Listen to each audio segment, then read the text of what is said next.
Hello friend, good evening. তোমরা সবাই কেমন আছো? আশা করছি সবাই ভালো আছো খুব। আর এই যে দেখো, আমার একটা ভাগনা এই যে পিৎজার দোকান দিয়েছে, তো আমরা এখানে পিৎজা খেতে চলে এসেছি। ও যখন প্রথমেই বাড়িতে শুরু করেছিল তখন প্রথমেই আমরা খেয়ে টেস্ট করেছিলাম। তো খুব সুন্দর বানায় ও। তো মসলান্দপুরে ওর দোকানটা, যে যে খেতে যাও চলে যাবে মসলান্দপুরে। আর এই দেখো বানানো হয়ে গেছে, আমি খাচ্ছি। দেখো এত টেস্টি না, সত্যি কি বলবো। আমি এর আগেও একবার পিৎজা খেয়েছি অন্য এক দোকান থেকে, কিন্তু এরকম পিৎজা না, খুব সুন্দর। আমার ভাগনা সত্যি খুব সুন্দর পিৎজা বানিয়েছে।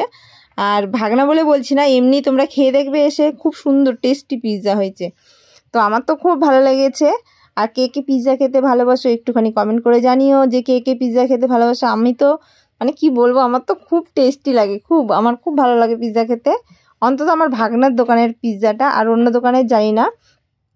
তো এই দেখো আমার হাজব্যান্ডও খাচ্ছে, আমরা দুইজন দুটো নিয়েছি আর দুইজনে দুটো পিৎজা খাচ্ছি।